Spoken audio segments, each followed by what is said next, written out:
अस्सलाम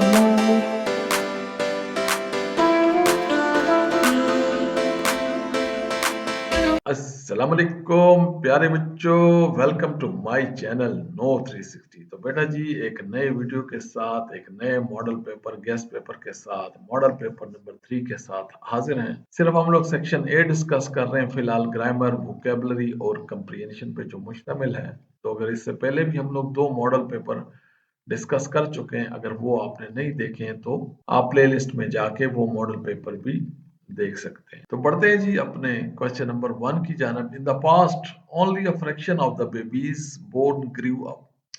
कहता है माजी में जो बच्चे पैदा हुआ करते थे उनका सिर्फ a fraction, only a fraction बड़े हुआ करते थे, बाकी फोत हो जाया करते थे। तो अफ्रैक्शन क्या है जी? अफ्रैक्शन क्या होता है? होल में से छोटा सा पार्ट। तो अगर हम यहाँ पर ए में देखें तो हमें हमारा जवाब मिल, क्योंकि हमने synonym of the underline word, तो सिनोनिम क्या है जी? A tiny amount. A tiny amount क्या है जी? अफ्रैक्शन। टाइनी भी छोटे से कम मिकदार को कहते हैं, टाइनी भी मामूली सा छोटा सा अमाउंट मिकदार। तो ये हमारा जवाब है। लिम किसके? आपके जो है ना लेग, आर्म, आज़ा जो आपके हैं उनको हम लिम कहते हैं, जबकि स्केलेटन क्या होता है? ढांचा होता है, और फ्रेमवर्क हमारा स्ट्रक्चर है। तो सिनोनिम आपको तमाम वर्ड्स के पता होने चाहिए। अच्छा, क्वेश्चन नंबर 2 की जाने बढ़ते हैं जी। Jonathan was so exhausted he could have slept for a year. बोलता है जोनाथन इतना थका हुआ था कि वो 1 साल तक सो सकता था। सही है? तो क्या भाई कोई ज्यादा नहीं बता दिया? माना कि बंदा थकता है लेकिन इतना नहीं थकता है। तो ये पूछ रहा क्या है जी? Which one of the following figure of speech. तो फिगर ऑफ स्पीच क्या होते हैं आपको पता है। अब स्पीच को ज्यादा इफेक्टिव बनाने के लिए हम लोग उसके लिटरली मीनिंग से हट के हम उसकी दूसरी मीनिंग पे जाते हैं, तो उसको हम लोग क्या कहते हैं? फिगर ऑफ स्पीच कहते हैं। तो ये फिगर ऑफ स्पीच आपको अच्छी तरह पता है, हमने सिर्फ पहचानना है कि ये कौन सा फिगर ऑफ स्पीच है। चूंकि इसने ओवर स्टेटमेंट से काम लिया है, एग्जेजरेट किया है, तो इस किस्म के हम इसको क्या कहेंगे? इसको हम कहेंगे हाइपरबली। तो ये हाइपरबली इसका जवाब है कि वो इतना थका हुआ था कि वो 1 साल तक सो सकता था। सही है? तो इस तरह के जो अल्फाज होते हैं जिसमें एग्जेजरेट किया हो, ओवर स्टेटमेंट किया हो, कि हकीकत से उसका ताल्लुक थोड़ा सा ना हो, तो इसे हम हाइपरबली कहते हैं। मेटाफर आपको पता है कि आप डायरेक्ट कंपैरिजन किसी का करें, किसी दो अनलाइक चीजों का आप डायरेक्ट कंपैरिजन करें। विच one of the following sentence exemplify irony. Irony क्या होता है जी? कि दो जो आप कह रहे हैं उनके दरमियान कंट्रास्ट हो, या जो दो सिचुएशन फेस आप कर रहे हैं उनके दरमियान जिस तरह की सिचुएशन हो और उसका मतलब कुछ और हो, या जो आप कह रहे हैं उससे मुराद आपका कुछ और हो, तो इसको आयरनी कहते हैं। तो मिसाल से आपको ज्यादा समझ आएगी। अच्छा जी, इसका ये देखते हैं। River of blood flowed on the battlefield. देखो यहाँ भी इसने वही जैसे हम लोगों ने ऊपर वाले क्वेश्चन नंबर 2 में देखा कि हाइपरबली क्या होता है? ओवर स्टेटमेंट और एग्जेजरेशन होती है। तो यहाँ भी इसने यही कहा कि जो बैटलफील्ड थी, जो मैदान जंग था, वहां खून के दरिया बह रहे थे। तो ये भी भाई ओवर स्टेट कर गया है। कैसे हो सकता है दरिया बहना? मतलब खून था, सही है, लेकिन कुछ ज्यादा ही बड़ी बात कर गया। तो इसको हम क्या कहेंगे? ये तो हमारा हाइपरबली है, लेकिन इसने पूछा है irony. Is life worth living that depends upon the liver. अब देखो ये अगर देखा जाए फिगर ऑफ स्पीच को, तो यहाँ पर लिवर जो है ना, लिवर, ये जू मीनी वर्ड्स हैं जिनके दो मायने निकल सकते हैं कि क्या जीने के काबिल है जिंदगी, ये डिपेंड करती है लिवर पे। अब लिवर रहने वाले को भी कहते हैं, अब जो जिंदा रह रहा है वो भी लिवर है जो रह रहा है, और आपका लीवर भी तो है ना जो जिगर है। तो इस तरह के अल्फाज दोनों की सेम स्पेलिंग है, लेकिन ये इसके हम दो मायने निकाल सकते हैं कि ये डिपेंड करता है रहने वाले पे या उसके जिगर पे। अगर जिगर सही होगा तो ही रह सकेगा ना, इस तरह अगर रहने वाला रहना चाहेगा। तो इस तरह के जो मायने होते हैं इसे हम लोग फिगर ऑफ स्पीच को पन कहते हैं। सीख पे जाए तो opportunity knock at the door but once. Opportunity क्या है? मौका है। अब ये नोशन है, सही है, एक आइडिया, नोशन, या किसी इनएनिमेट ऑब्जेक्ट को आप कोई इस तरह की करेक्टरिस्टिक दे दें लिविंग ऑर्गेनिज्म की, सही है, किसी जिंदा जानदार की, तो उसे हम पर्सोनिफिकेशन कहते हैं। तो यहाँ पे हमने क्या किया कि अपॉर्चुनिटी को हमने नॉक करा दिया। तो जब अपॉर्चुनिटी को आप नॉक करा रहे हैं तो ये हमारा सी पर्सोनिफिकेशन है, लेकिन अभी तक हमारा काम नहीं हुआ, हमने तो आयरनी ढूंढनी है। तो ये डी पे चलते हैं। Yet Brutus says he was ambitious, बोलता है ताहम ब्रूटस क्या कहता है कि वो एम्बिशियस है। And Brutus is an honourable man. असल में ये एक ड्रामे से लिए गया। अगर आपको ड्रामे का सिनेरियो पता हो तो उसमें ब्रूटस एक बेईमान आदमी है, कहता है कि वो कहता है कि वो एक एम्बिशियस है, लेकिन तुम्हें पता है कि Brutus is an honourable man. इसका मतलब है ये बताना चाह रहा है कि ब्रूटस एक ऑनरेबल आदमी नहीं है, इसकी बात का एतबार नहीं किया जा सकता।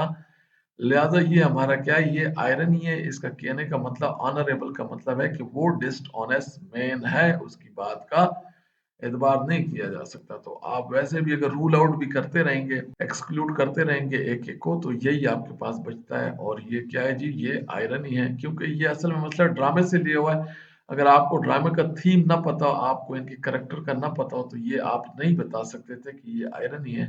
लेकिन रूल आउट करके आपको पता चल सकता है कि यही है। लेकिन मैंने आपको बता दिया कि ब्रूटस क्या था, वो एक ऑनरेबल आदमी नहीं था, वो एक डिसऑनेस्ट मैन था। तो यहाँ ये इसको, इस डिसऑनेस्ट मैन को ऑनरेबल मैन कह रहा है। तो आयरनी की वैसे तालीम भी यहाँ लिखी हुई है definition. Contrast between what is said, मतलब कंट्रास्ट है जो आप कह रहे हैं, एंड व्हाट इज मेंट, जो आप कह रहे हैं और जो आपका मतलब है। ये उसको ऑनरेबल मैन कह रहा है, लेकिन वो डिसऑनेस्ट मैन है। इसका मतलब ऑनरेबल से यहाँ उसका डिसऑनेस्ट होना है। और इस तरह अपीयरेंस और रियलिटी में फर्क को भी हम क्या कहते हैं जी, हम इसको आयरनी कहते हैं। अच्छा जी, अब हम चलते हैं क्वेश्चन नंबर 4 पे। द पीपल, एनिमल और imaginary creators, they take part in the action of the work literature. Literature में आप एनिमल को, इमेजिनरी कैरेक्टर को, किसी बंदे को, कोई भी आप जब उससे कराते हैं कोई काम, तो वो उसका कैरेक्टर होता है, वो आपका जो ड्रामे के करेक्टर ही होते हैं ना। इस तरह लिटरेचर के भी अपने character, antagonist, protagonist, hero, villain, तो ये क्या होते हैं, ये हमारे करेक्टर होते हैं। तो इसका जवाब क्या है जी, करेक्टर। Setting, tone, conflict. अब इन चीजों पे भी ना, ये जो हमने आपको बताया कि स्टोरी या लिटरेचर के दरमियान जो टर्म्स एंड डेफिनेशन है, इस पे भी एक अलग सी वीडियो बनाएंगे। लेकिन फिलहाल आप इसको अपना करेक्टर ही समझे। और ये 10 मॉडल पेपर में तकरीबन सारे जो इसकी डेफिनेशन है वो वगैरह हमारे पास एक बार रिवाइज होगी। तो अगर आप इंशाल्लाह, उम्मीद है ये 10 मॉडल पेपर हमारे साथ डिस्कस करेंगे, तो आपका, मैंने आपको बताया 75% इंशाल्लाह आपका ग्रामर पोर्शन सेक्शन ए के वोकेबलरी और कंप्रीहेंशन के जो है मसाइल वो हल हो जाएंगे। अच्छा जी, क्वेश्चन नंबर 5 की तरफ बढ़ते हैं जी। Identify the sentence implying, implying इस्तेमाल हुआ है the transitional device of emphasis. Emphasis ताकीद, सही है, जोर दिया गया हो किसी चीज पे। तो आपको पता होना चाहिए ट्रांजिशनल डिवाइस और कंजक्टिव का फर्क। तो ट्रांजिशनल डिवाइस आपको पता है दो सेंटेंस के दरमियान आइडियाज को, अच्छा ट्रांजिशनल डिवाइस को एक और हम लोग एडवर्बियल कंजक्टिव या कंजक्टिव एडवर्ब भी कहते हैं, सही है। तो ये क्या करते हैं, दो सेंटेंस के आइडियाज को आपस में जोड़ता है, जबकि कंजंक्शन दो क्लास को आपस में जोड़ता है। He must have got stopped at the border crossing, बोलता है उसे जरूर रोक दिया होगा, कहाँ पे, बॉर्डर क्रॉसिंग पे, otherwise he would have arrived by now, और दूसरी सूरत में बोलता है अब तक वो पहुंच चुका होगा। तो देखो दो सिचुएशन है और दोनों एक दूसरे से मुतजाद है, कंट्रास्ट है। तो ये अदरवाइज इस वक्त हमारा एम्फेसिस ऑफ कंट्रास्ट के तौर पे इस्तेमाल किया गया। तो जब भी दो इस तरह की सिचुएशन हो जिनमें दोनों में से एक ही पॉसिबल हो, तो वो हमारा ट्रांजिशनल डिवाइस ऑफ एम्फेसिस है। और अगर यहाँ देखे जाए असलन like camping in the mountain, अब देखो आल्सो, तो आपको पता है आल्सो में अब ये क्या, ये एडिशन कर रहा है, क्या बता रहा है जी, एडिशन कर रहा है। दो चीजें असलम के बारे में आपको बता रहा है कि असलम को एक तो कैंपिंग पसंद है माउंटेन पे, इसके अलावा वो एक एक्सपीरियंस आइकर है। तो ये ट्रांजिशनल डिवाइस ऑफ एम्फेसिस है। दूसरा जो है, आपको अगर देखो, वैसे आपको पता होना चाहिए बहुत सारी किस्में होती है, मेजर तो सात ही है, इस पे भी करेंगे हम लोग एक वीडियो। अच्छा जी, सी की तरफ बढ़ते हैं जी। First boil the water then pour it over the tea bag, बोलता है पहले आप पानी उबालें फिर इसको पोर करें उंडेले टी बैग पे। तो देखो ये एक सीक्वेंस का है, क्रोनोलॉजिकल सीक्वेंस के बारे में बताता है। तो ये जो सीरीज है सीक्वेंस के बारे में, तो ये तो हमारा क्रोनोलॉजिकल। अच्छा जी, डी की तरफ चलते हैं। तो you can travel to Australia and obviously can visit Tasmania whilst you are there, बोलता है जब तक आप उधर हो तो ऑस्ट्रेलिया, और यकीनन देखो अब हमने क्या किया, ऑब्वियसली हमने इस पे एम्फेसिस दिया, सही है, इन्फोर्समेंट का, तो इसको इन्फोर्समेंट या एम्फेसिस का ट्रांजैक्शनल डिवाइस कहेंगे, तो यही हमारा जवाब है। तो क्वेश्चन नंबर डी को आप टिक कर लें। ट्रांजैक्शनल डिवाइस जो है ना, आपको पता होना चाहिए कि ये एम्फेसिस के होते हैं। जैसे देखें, ये आपके पास undoubtedly, unquestionably, obviously, particularly, in particular, especially, clearly, importantly, obviously, definitely, without a doubt, indeed, और it should be noted, ये emphasis के ट्रांजेक्शनल डिवाइस हैं। और अगर आप एडिशन पे चलो तो ये क्या है जी, along with, apart from this, moreover, furthermore, also, to, as well as that, beside, in addition, not only, but also in addition to this। तो ये क्या है, ये आपके एडिशन के हैं। इस तरह अगर आप कंट्रास्ट पे चलें तो ये आपको unlike, nevertheless, on the other and, notwithstanding, despite, in spite of, in contrast, whereas, alternatively, conversely, सही है, even so, differing from, contrary to. तो ये देखो, ये दो सिचुएशन के दरमियान आपको दो चांसेस के बारे में बताए। और अदर में ये बहुत सारे हैं कि क्रोनोलॉजिकल है, जैसे ये अभी देखो ज्यादातर इसमें क्रोनोलॉजिकल है, ये बता रहा है कि कौन आगे है और कौन पीछे है। सीरीज क्रोनोलॉजिकल का मतलब है कि तारीख फराना के कौन सा एक्शन पहले है और कौन सा बाद में। जैसे फॉलोइंग आने वाला, एट दिस टाइम, ये एट द प्रेजेंट है। प्रीवियसली जो गुजर चुका है, first, firstly, second, secondly, third, finally, आखिर में, सब्सिक्वेंटली, नतीजे के तौर पर। मतलब ये भी आपको क्या बताता है, क्रोनोलॉजिकल ऑर्डर बता रहा है, पहले वाला, लास्ट बट नॉट लीस्ट। तो ये आपको थोड़ा सा मैंने इसका ओवरव्यू दिया, लेकिन असल में इस पे अलग वीडियो बनने वाली है।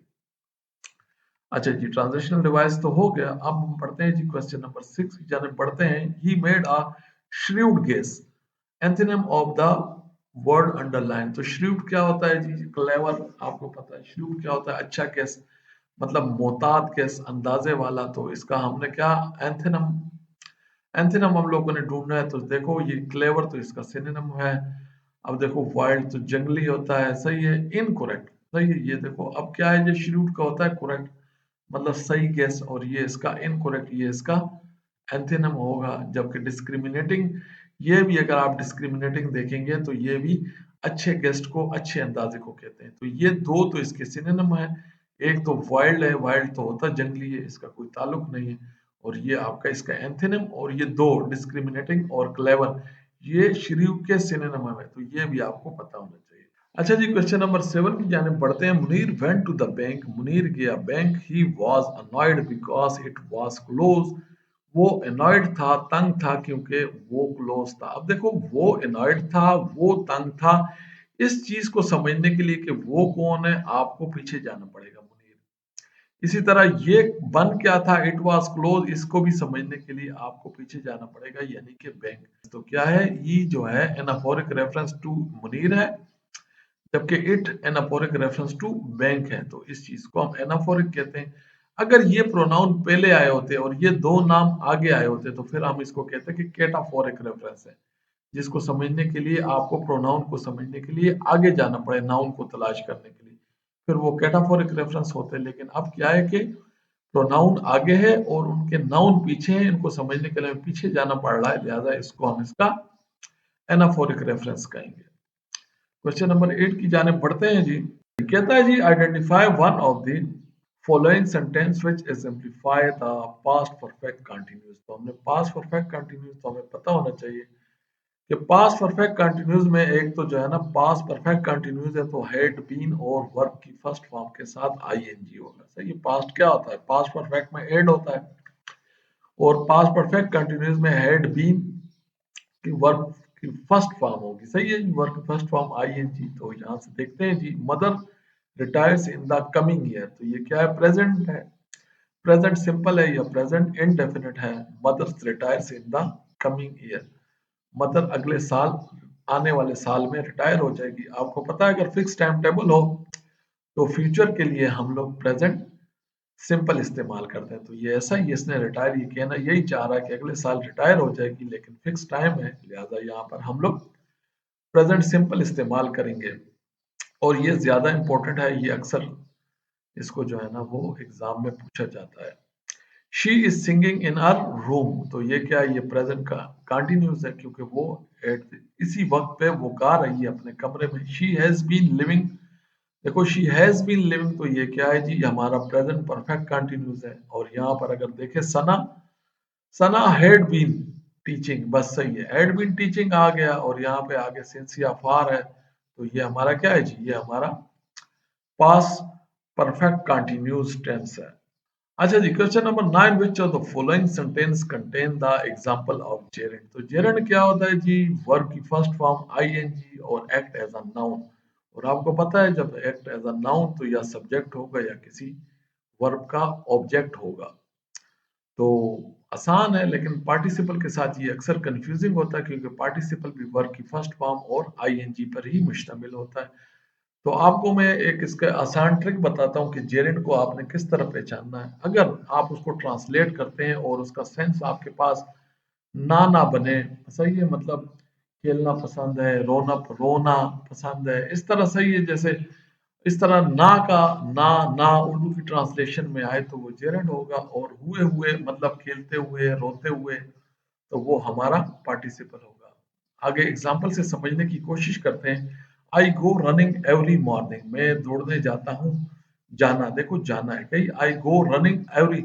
और वैसे भी ये बात मैंने आपको बताया कि जेरेंट क्या होगा, किसी भी सब्जेक्ट होगा। तो देखो अब ये गो का सब्जेक्ट ही है, आई गो रनिंग, तो देखो अगर यहाँ रनिंग देखा जाए तो ये सब्जेक्ट है और वर्ब की फर्स्ट फॉर्म के साथ आई एन जी है, तो रनिंग क्या हुआ, ये हमारा जेरेंट है। क्या है जी, जेरिंड है। क्योंकि देखो यहाँ दरमियान में प्रीपोजिशन नहीं है, अगर यहाँ दरमियान में आई गो के बाद प्रीपोजिशन होता तो ये फिर हमारा प्रीपोजिशन का ऑब्जेक्ट हो जाता, लेकिन अब ये क्या है जी, आई गो रनिंग, मैं रनिंग पे जाता हूँ। अब गो का डायरेक्ट कहाँ जा रहा है, क्या गो का क्या रनिंग है, तो ये रनिंग इसका ऑब्जेक्ट है, तो ये हमारा जेरेंड है। एवरी मॉर्निंग ये मैं बता रहा है कि वो, अब एवरी मॉर्निंग क्या है यहाँ पे, अब ये जाने का मतलब बता रहा है, जाने के बारे में, ये एडवर्बियल फ्रेज है कि वो हर सुबह जाता है, लेकिन ये जेरेंड इसका क्या है जी, चूंकि गो का ऑब्जेक्ट है तो लिहाजा ये जेरेंड है। She is reading the book, अब देखो इज रीडिंग क्या है, ये फाइनाइट वर्ब है और आपको पता है जेरेंड फाइनाइट वर्ब नहीं हो रहा है।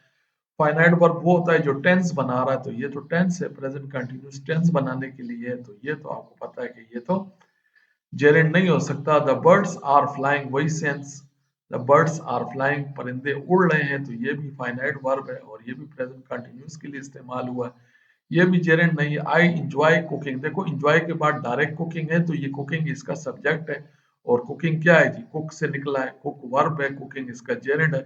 तो अगर देखा जाए तो ये ए भी आपका जवाब है, क्योंकि यहाँ भी जेरेंड इस्तेमाल हुआ है रनिंग, और डी को देखा जाए तो यहाँ भी कुकिंग है, तो इस सेंस में ये दो हैं, ये गलती से इसने दो दे दिए जेरेंड, और इसका ऑप्शन दो का नहीं है। लेकिन अगर फर्ज करो नहीं भी है तो आपको इस सूरत में ये वाला, क्योंकि ये क्लियर ऑब्जेक्ट है, सही है, तो अगर ये आपको, फिर इसका जवाब आपका डी है। Question number 10, which one of the following sentence carries a relative pronoun. तो रिलेटिव प्रोनाउन कौन से होते हैं जी, हु, हुम, हुज, विच एंड दैट। वो क्या करेगा, वो दूसरे के साथ रिलेट करेगा, किसी नाउन के साथ उसके बारे में बताएगा, उसके लिए इस्तेमाल हुआ होगा। जैसे she married a painter whom she met on the bus, अब whom यहाँ पे क्या है जी, ये पेंटर के लिए इस्तेमाल हुआ है, देखो उसने उससे शादी की जिससे वो बस पे मिली। अब whom क्या है जी, ये रिलेटिव प्रोनाउन है और किसके लिए इस्तेमाल हुआ है, पेंटर के लिए, तो ये हमारा रिलेटिव प्रोनाउन है। I made a cake for the guest themselves, इस सेंटेंस में थोड़ा मसला है, I made a cake for the guest my self. अब ये माई सेल्फ क्या है, ये जो है ना एम्पेटिक प्रोनाउन है, ये ताकीदी प्रोनाउन है, ये जोर दे रहा है कि मैंने केक उनके लिए खुद बनाया, तो ये माई सेल्फ की तरह इस्तेमाल होगा, ना कि देम सेल्फ। तो I made a cake for the guest my self, तो ये है एम्पेटिक, जोर दे रहा है, ताकीदी। Muslim should not fight with one another, एक दूसरे के साथ, ईच अदर, वन अनदर, ये क्या है जी, ये रेसिप्रोकल प्रोनाउन होते हैं। Neither of his leg is defective, ये क्या है जी, ये इनडेफिनेट प्रोनाउन है हमारा। नीदर मतलब कोई भी हो सकता है ना, जिसमें कोई भी हो सकता है, समवन, नीदर, एनीबॉडी, उसको क्या कहते हैं हम, जो कहते हैं जी इनडेफिनेट प्रोनाउन। क्वेश्चन नंबर 11 की जाने बढ़ते हैं। My mom says I should assist older people, बोलता है मेरी माँ कहती है कि मुझे बूढ़े लोगों का, तो असिस्ट वर्ब है, इसी से तो असिस्टेंट बना है, तो असिस्ट का क्या मतलब होता है? हेल्प। सही है, तो आपको सीधे से आसान था, मिल गया। वेव टू, आप किसी के आगे हाथ हिलाते हैं कि हाय बाय, तो इसको वेव टू कहते हैं। से हेलो टू और वेव टू एक ही चीज है, दोनों सिनोनिम है। इसी तरह इग्नोर करना, किसी को नजरअंदाज करना, वो इसका फिर एंथोनिम हो जाएगा एक सेंस में। Which one of the following sentence is correctly punctuated? देखो, I stay in Karachi Sindh Pakistan, बस यही वाला है, क्योंकि देखो कराची के बाद कौन आएगा? सिंध और पाकिस्तान। ये सेंस सही बन रहा है कि मैं रहता हूँ या मैं रुका पाकिस्तान के अंदर, सिंध में, सिंध के अंदर कराची में, मतलब मैं कराची में रुका जो कि सिंध में, और सिंध पाकिस्तान में। आई स्टे इन कराची, अब देखो यहाँ कॉमाज ही नहीं है, तो ये तो रूल्स के खिलाफ है। एक ही चीज है तो कॉमा होना चाहिए। I stay in Karachi Sindh and Pakistan, यहाँ जो समझने वाला समझेगा कि वो तीन जगह पे रुका, कराची सिंध और पाकिस्तान में, तो ये हमारा फर्स्ट जो है ना वो करेक्टली पंक्चुएटेड है। अच्छा जी, question number 13, which one of the following sentence contain a adjective clause? Adjective clause क्या होगा? देखो, तो सबसे पहले तो आपको पता होना चाहिए कि एडजेक्टिव क्लॉज हो या एडवर्ब क्लॉज हो, उसके साथ जो है ना एक सबऑर्डिनेटेड कंजंक्शन लाजमी होगा, जिसने उसको मेन क्लास से जोड़ा होगा। और आपको पता होना चाहिए कि जो क्लास है तो इसका अपना सब्जेक्ट और अपना वर्ब होगा, लेकिन चूंकि एडजेक्टिव है तो किसी नाउन या प्रोनाउन को मॉडिफाई कर रहा होगा। अच्छा जी, whom we saw on a, जिसको हमने देखा नेशनल टेलीविजन पे। सही है। अब जिसको हमने देखा तो वो कोई बंदा है ना, कोई सब्जेक्ट या कोई ऑब्जेक्ट है, उसके बारे में ये बता रहा है, तो यही हमारा जवाब है जी। ये क्योंकि क्लास भी है, वी सा ऑन नेशनल, इसके साथ डिपेंडेंट भी है, और ये बता रहा है किसी बंदे के बारे में। तो ये क्या है जी? हमारा एडजेक्टिव क्लास है, किसी सब्जेक्ट या ऑब्जेक्ट के बारे में बता रहा है। The lady lives across the street is my aunt, तो देखो the lady lives across the street is my aunt, तो ये क्या बता रहा है? कौन सा? द लेडी के बारे में ये बता रहा है, एडजेक्टिव ही है, लेकिन ये एडजेक्टिव फ्रेज है, लिव अक्रॉस द स्ट्रीट। सही है, हमने तो क्लास ढूंढना था। While we went to watch a movie, तो जब हम मूवी देखने गए तो हमने कोई काम किया होगा ना, तो ये जी एडवर्ब क्लास है। एडवर्ब क्लास क्या करता है? चार, when, why, where and how, इन चार का जवाब हमें एडवर्ब क्लास देता है, तो ये एडवर्ब है। तो ये हमारा जवाब क्वेश्चन नंबर 13 का ए है। Which one of the following sentence illustrate the use of in intransitive? Intransitive verb आपने ढूंढना है। Intransitive verb वो होता है जो ऑब्जेक्ट नहीं लेता। क्या है जी? ऑब्जेक्ट नहीं लेता। जैसे अब आपको मैं बताऊं, एक तो आपने बी, जैसे is, was, are, has, have, तो ये तो आपको पता है, ये तो होते ही इंट्रांजिटिव है। लेकिन मसला तब आता है जब एक्शन वर्ब हो और उसको इंट्रांजिटिवली यूज किया गया हो। तो इंट्रांजिटिव या ट्रांजिटिव वर्ब कुछ नहीं होता, ये इसकी यूज पे होता है। आपको पता होना चाहिए कि वर्ब ट्रांजिटिव भी हो सकता है, इंट्रांजिटिव भी होता है, लेकिन वो इस्तेमाल किस तरह किया गया है, ट्रांजिटिवली या इंट्रांजिटिवली, इस पे डिपेंड करता है। आपको मैं एक इजी ट्रिक बताता हूँ, आप जिससे ट्रांजिटिव और इनट्रांजिटिव वर्ब को पहचान लेंगे। सही है जी, तो बढ़ते हैं जी। ही टुक मी, देखो ई टुक, टुक क्या है? वर्ब है। इसके बाद देखो अगर डायरेक्ट कोई आ जाए ना, देखो ई टुक मी, अब देखो डायरेक्ट आ गया, इसके दरम्यान कोई प्रीपोजिशन नहीं है, तो ये इसका ऑब्जेक्ट है, ये याद रखना। अगर प्रीपोजिशन आ जाता और उसके बाद कोई नाउन या प्रोनाउन होता तो वो फिर उस प्रीपोजिशन का ऑब्जेक्ट होता। तो ये तो देखो ट्रांजिटिव है, क्योंकि यहाँ इसने ऑब्जेक्ट लिया, इट टुक मी। देखो टुक के बाद क्या है? डायरेक्ट मी, इसका मतलब है ये ट्रांजिटिव वर्ब है, डायरेक्ट ऑब्जेक्ट ले रहा है। और आई वाज वेटिंग, देखो क्या है? I was waiting but nothing happened. देखो अब इसका देखो, इस वेटिंग का ना बस ये इसका जवाब है, ये इंट्रांजिटिव है। देखो वेटिंग के बाद आपको कोई डायरेक्ट ऑब्जेक्ट मिल रहा है? नहीं मिल रहा है ना, ये प्रीपोजिशन है ना। यहाँ पे ये बट क्या है?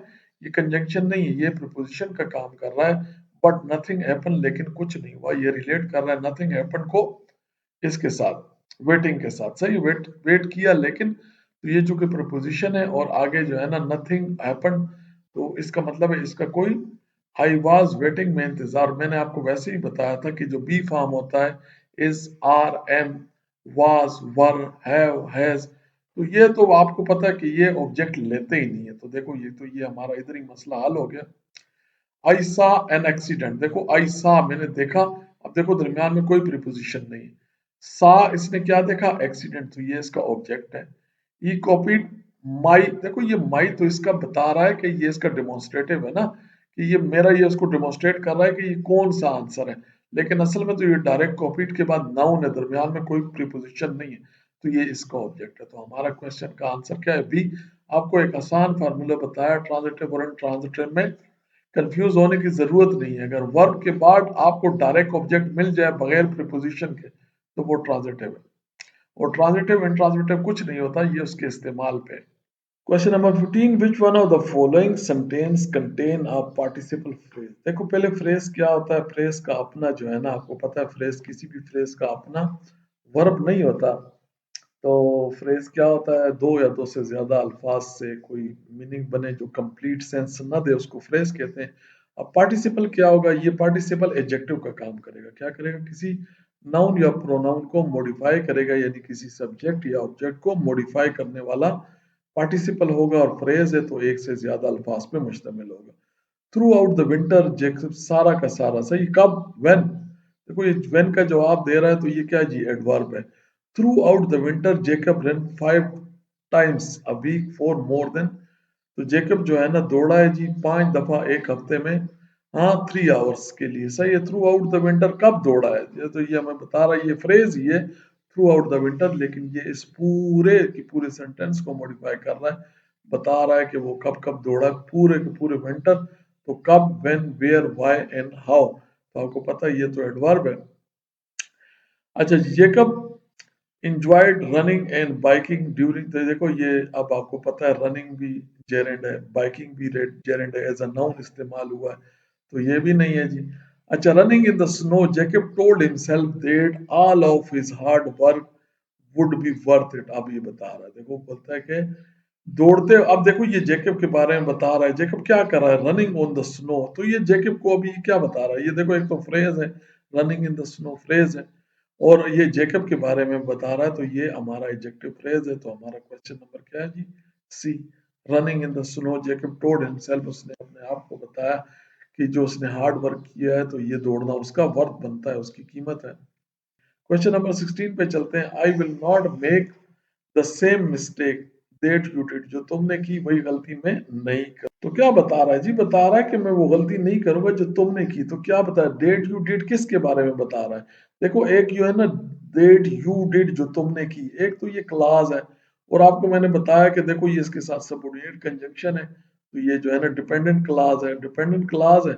अब ये काम किसका कर रहा है? देखो ये मिस्टेक के बारे में बता रहा है। क्या बता रहा है? ये मिस्टेक को मजीद डिफाइन कर रहा है कि कौन सी गलती जो तुमने की। तो ये हमारा जो है ना, ये हमारा एडजेक्टिव क्लास है, तो एक नंबर ही है। सही है। फर्स्ट नंबर पे हमारा ये एडजेक्टिव क्लास है, और ये हमें बता रहा है कि वो गलती जो तुमने की।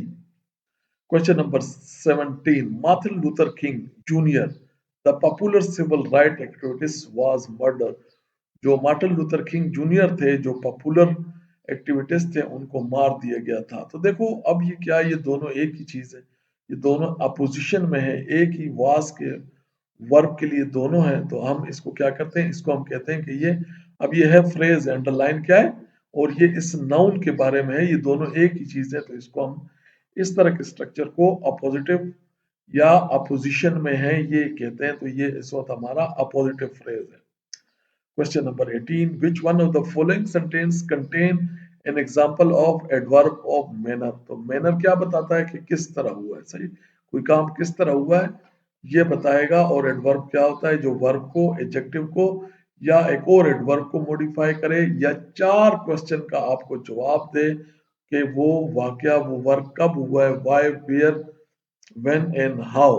अगर इन चीजों का भी कोई जवाब दे तो वो एडवर्ब होता है। अब देखते हैं जी, वेयर आर वी गोइंग, तो देखो कहाँ जा रहे हैं, वेयर, तो ये क्या है जी, where are we going today, तो देखिए यहाँ पर दो एडवर्ब है, एक तो वेयर है और एक टुडे। टुडे क्या है जी, ये टाइम है, ये टाइम का है, लेकिन वेयर क्या है, ये एडवर्ब ऑफ प्लेस है। तो ये दो इसमें एडवर्ब है, वेयर और टुडे, लेकिन हमने तो मैनर तलाश करना है। वी आर एक्सट्रीमली हैप्पी, जैसे कि ये डिग्री है, बता रहा है कि कितना ऑफन, एक्सट्रीमली कम, ज्यादा, happy living in the city, तो ये एक्सट्रीमली क्या होता है, ये आपको पता है कि ये डिग्री है। Can you put the picture over, तो यहाँ पर क्या है जी, यहाँ पर हमारा एडवर्ब ओवर है, और ओवर प्लेस के लिए होता है कि वहां लटका दो। और the bus arrived at the station safely, अब बस किस तरह की पहुंची है, सेफली, सेफली हिफाजत से, तो बस यही तो है ना, मैनर, सेफली पहुंची है, तो ये हमारा जवाब है। Question number 19. Rashid could not longer hide the feeling of hatred that he had towards his brother. Rashid अपनी नफरत मजीद नहीं छुपा सका या नहीं छुपा सकता था जो उसके भाई की तरफ उसकी थी। तो कह रहा है कि हेटेड के बारे में बताओ कि ये कौन सा नाउन है। तो देखो ये क्या है, हेटेड क्या है, ये आपका स्टेट ऑफ माइंड है, कोई जज्बा है। तो आपको पता है ये एब्स्ट्रैक्ट नाउन है। क्या है जी? Abstract noun.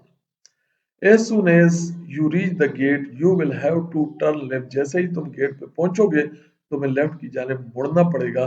तो ये पूछ रहा है टाइप ऑफ सेंटेंस के बारे में। तो देखो सबसे पहले देखो इसमें दो क्लास है। क्या है जी? दो क्लास है और ये आपका क्या है, सबऑर्डिनेट कंजंक्शन है।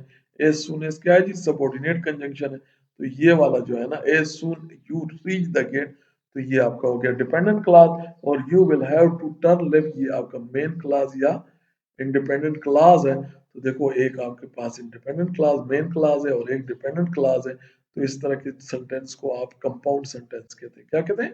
Compound sentence. तो बेटा जी ये तो था हमारी discussion model paper guest paper की। तो वीडियो को ज्यादा से ज्यादा शेयर करें, सही है। और अगर आपने चैनल सब्सक्राइब नहीं किया तो चैनल को सब्सक्राइब करें। इंशाल्लाह अगले मॉडल पेपर तक के लिए इजाजत। अल्लाह हाफिज।